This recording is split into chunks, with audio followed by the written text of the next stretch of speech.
آج کی ہماری ویڈیو میں ہم دو کنٹریز کا کمپیریزن کریں گے۔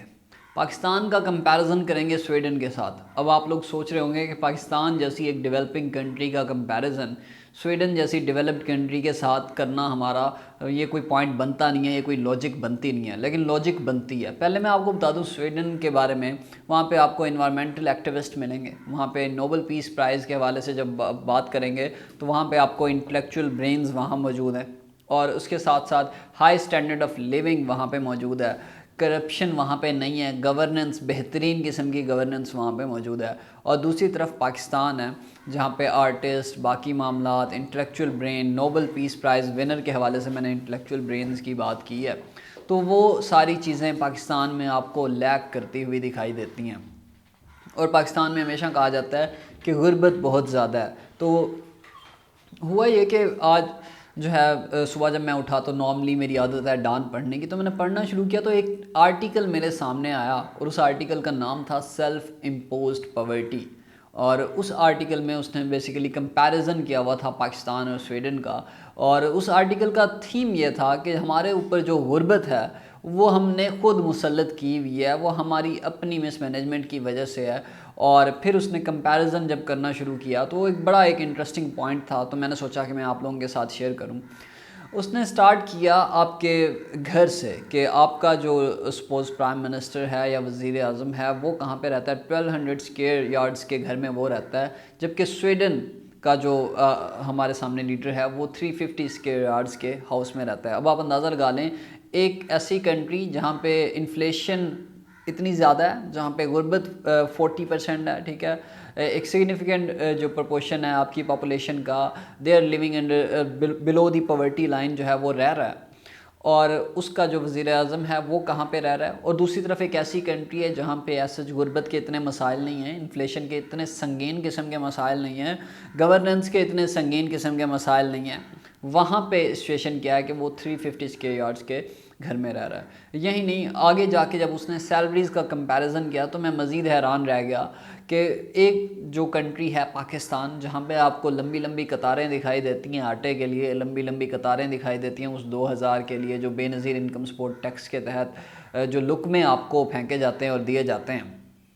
اس کنٹری کا جو پارلیمنٹیرینز ہیں یا پھر ان کے جو ممبرز ہیں ان کی جو سیلریز ہیں وہ 1,50,000 تک جا رہی ہیں، جبکہ اور آپ کے پرائم منسٹر کی جو سیلری اگر میں پرٹیکولرلی پریسائز وے میں بات کروں تو 1,50,000 ہے، جبکہ دوسری طرف آپ بات کرتے ہیں سویڈن کے لیڈر کی تو اس کی جو سیلری ہے وہ جو آپ کے ان کے پرائمری اسکول ٹیچر کی سیلری ہے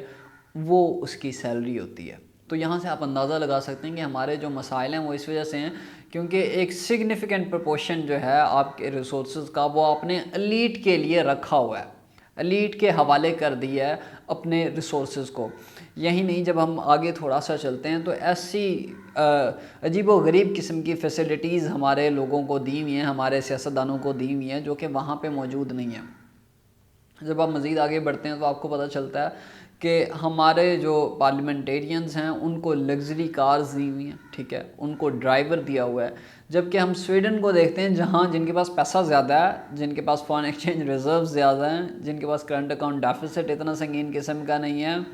جہاں پہ اکانومی اتنی زیادہ سٹیبل ہے، وہاں پہ ان کے ممبرز آف پارلیمنٹ کے پاس اس طرح کی لگژری کارز نہیں ہیں، ان کے پاس ڈرائیور نہیں ہے، بلکہ اس کو صرف ایک بس ٹکٹ جو ہے وہاں تک محدود رکھا جاتا ہے کہ آپ کو ایک بس ٹکٹ دے دیا جائے گا، دیٹس اٹ۔ اور نہ ہی ان کے پاس ڈرائیور ہوتا ہے، نہ ہی ان کے پاس گاڑیاں ہوتی ہیں۔ تو یہاں سے آپ اندازہ لگا لیں کہ اس آرٹیکل کا جو ٹائٹل تھا سیلف امپوزڈ پاورٹی، اس کی ریزن کیا تھی؟ اس کی ریزن یہ تھی۔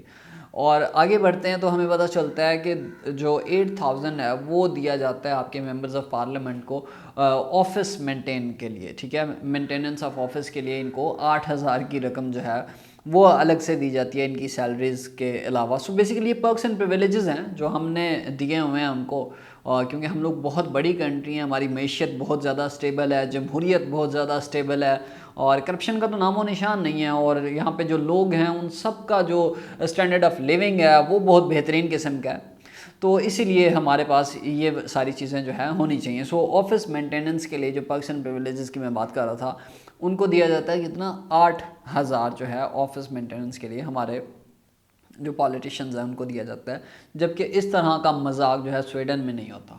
وہاں پہ اگر کسی پارلیمنٹیرین نے اپنی کوئی میٹنگ اٹینڈ کرنی ہے تو وہ لائبریری میں کر سکتا ہے، ٹھیک ہے، اور لائبریری میں نہیں کرنا تو باقی کس جگہ پہ جو ہے اوپن وے میں کہیں کر سکتا ہے، لیکن ایز سچ اس کو جو ہے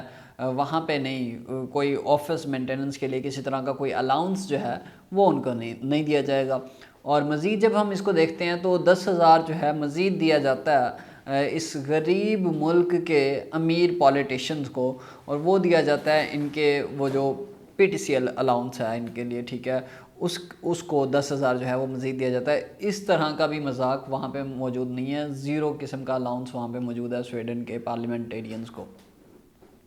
اور 25 جو ہے ریٹرن ایئر ٹکٹس ان کو دیے جاتے ہیں، 3 لاکھ کے فری واؤچرز ان کو دیے جاتے ہیں۔ تو آپ اندازہ لگا لیں، اب آپ کو سمجھ آ جانی چاہیے کہ آپ کی غربت کی جو وجہ ہے وہ بیسیکلی ہے کیا۔ وہ وجہ شاید آپ کو اپنی ہی ریاست میں ملے کہ ایک جو پرپورشن ہے اس کے پاس اچھی خاصی مقدار میں ریسورسز موجود ہیں۔ آپ نے اس طریقے سے ان ایکوالٹی جو پروموٹ کی ہے وہ اس وجہ سے ہوئی ہے کیونکہ آپ نے ریسورسز کی ڈسٹریبیوشن اس طریقے سے کی ہوئی ہے۔ اب یہاں سے مجھے ایک اور آرٹیکل یاد آ گیا، وہ مفتاح اسماعیل صاحب نے لکھا ہوا تھا کہ 1% ریپبلک، پاکستان جو ہے وہ 1% ریپبلک ہے، اور آپ سب لوگ ایسے ہی خام خواہ یہاں پہ موجود ہیں، یعنی کہ جو 1% پاپولیشن ہے وہیں آپ کو رول کر رہی ہے۔ وہیں 1% پاپولیشن کا سٹینڈرڈ آف لیونگ بہت زیادہ ہائی ہے، وہیں 1% پاپولیشن میں سے انٹلیکچوئل برین سامنے آتے ہیں کیونکہ ان کے پاس اپرچونیٹیز بہت زیادہ ہوتی ہیں۔ وہیں 1% برین جو ہے وہ ریشنل وے میں سوچتا ہے اور ریشنل وے میں جو ہے اپنی اسٹڈیز کرتا ہے، اور وہیں 1% برین جو ہے ایونچولی آپ کو پھر سیاست دانوں میں نظر آتا ہے۔ اسی میں سے کچھ لوگ آپ کو جوڈیشری میں دکھائی دیتے ہیں، اسی میں سے کچھ لوگ آپ کو بیوروکریسی میں دکھائی دیتے ہیں، اور جو غریب ہے یا پھر مڈل کلاس ہے وہ تو اس لیول تک پہنچ ہی نہیں پاتا۔ وہ پھر ایونچولی جو ایوریج اس کی جو لائف ہے، یعنی کہ اس کے جو ایوریج ڈریمز ہیں کہ 16ویں 17ویں گریڈ کی وہ نوکری مل جائے گی اور پھر میں اسی سائیکل میں جو ہے وہ دوبارہ گھومتا رہوں گا، اور ان کا پورا خاندان جو ہے وہ اس ببل سے باہر ہی نہیں نکلتا۔ جبکہ دوسری طرف جو ایلیٹ ہے وہ صحیح قسم کی پریویلیجز انجوائے کرتا ہے، کیونکہ وہ جو 1% ہے وہ مینٹین رکھتا ہے، وہ 1% وہ صرف اسی 1% کے اندر ہی جو ہے وہ سرکولیٹ کرتا رہتا ہے، اور باقی جو پاپولیشن ہے وہاں تک وہ ریسورسز پہنچتے ہی نہیں ہیں۔ ناظرین، یہ تھی ہماری آج کی ویڈیو، آپ سے ملاقات ہوگی اگلی ویڈیو میں، تب تک کے لیے اللہ حامی و ناصر۔